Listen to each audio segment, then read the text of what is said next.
তো বন্ধুরা ওয়েলকাম করছি এই চ্যানেলের আরও একটা নতুন ভিডিওতে। তো এই ভিডিওতে কিন্তু অবশ্যই কথা বলতে চলেছি India versus Malaysia match preview নিয়ে। তো অবশ্যই ভিডিওটা কিন্তু ইম্পর্টেন্ট হতে চলেছে। তো ভিডিওটা স্কিপ না করে তোমরা সম্পূর্ণ দেখতে থাকো, আশা করছি ভিডিওটা তোমাদের ভালো লাগবে। তো চলো বন্ধুরা ভিডিওটা শুরু করা যাক। তো বন্ধুরা প্রথমেই কিন্তু টেলিকাস্ট সম্পর্কে আপডেটটা দিয়ে নিই। তো 18ই নভেম্বর সন্ধ্যে 7:30 থেকে কিন্তু এই ম্যাচটা হতে চলেছে হায়দ্রাবাদের গাচিবাউলি স্টেডিয়ামে। এবং যারা বাড়িতে বসে খেলাটা দেখতে চাইছো তারা অবশ্যই স্পোর্টস 18 নেটওয়ার্কে কিন্তু দেখতে পেয়ে যাবে খেলাটা, এবং জিও সিনেমাতে দেখতে পাবে মোবাইলের মাধ্যমে, এবং টিভির মাধ্যমে দেখতে গেলে স্পোর্টস 18 নেটওয়ার্কের চ্যানেলগুলিতে তুমি দেখতে পেয়ে যাবে খেলাটা। এবং যদি দুটো দলের ফিফা র্যাঙ্কিং সম্পর্কে কথা বলা যায় সেক্ষেত্রে ভারত কিন্তু রয়েছে 125 নম্বর র্যাঙ্কিংয়ে এবং মালয়েশিয়া রয়েছে কিন্তু 129 নম্বর র্যাঙ্কিংয়ে। এবং দুটো দলের মধ্যে যদি হেড টু হেড এর কথা বলা যায় তো তারা কিন্তু 5টা ম্যাচে মুখোমুখি হয়েছে, যেখানে কিন্তু একটা ম্যাচ উভয় দল জিতেছে একটি করে ম্যাচ, এবং 3টে করে ম্যাচ কিন্তু ড্র হয়েছে।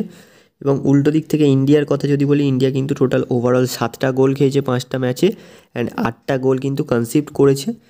তো এর পাশাপাশি যদি আমরা দুটো দলের লাস্ট 5টা ম্যাচের রেকর্ড সম্পর্কে দেখে নিই, তো ইন্ডিয়া লাস্ট 5টা ম্যাচের মধ্যে কিন্তু ইন্ডিয়া না, মালয়েশিয়া কিন্তু লাস্ট 5টার মধ্যে 4টে জিতেছে এবং একটা হেরেছে।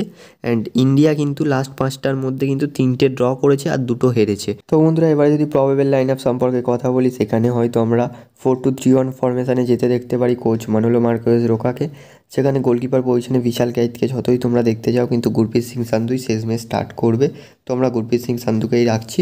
তো এর পাশাপাশি 4 সেন্টার ব্যাকে মেন দুজন সেন্টার ব্যাক পজিশনে থাকবে কিন্তু আনোয়ার আলিয়ান সন্দেশ জিঙ্গান, এবং আকাশ সাংওয়ান থাকবে লেফট ব্যাক পজিশনে, এবং রাইট ব্যাক পজিশনে কিন্তু আশিস রায় থাকবেন। যেহেতু ভাই এখানে ভ্যালপুইয়া রয়েছে, দেখা যাক ভ্যালপুইয়াকে স্টার্ট দেয় কি না। তো যতটা সম্ভব আশিস রায়ের খেলার পসিবিলিটিটা বেশি রয়েছে।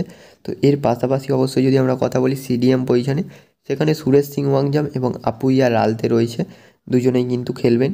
এবং ব্র্যান্ডন ফার্নান্ডেস থাকবেন কিন্তু অ্যাটাকিং মিডফিল্ড পজিশনে, এবং রাইট উইং পজিশনে থাকবে কিন্তু আমাদের লালিন জুয়েলা ছাংতে, এবং লেফট ব্যাক লেফট উইংয়ে যতই লিস্টান থাকুক কিন্তু জিতিন এমএসকে হয়তো আমরা এগিয়ে রাখবো, এবং জিতিন এমএস হয়তো স্টার্ট করতে চলেছেন।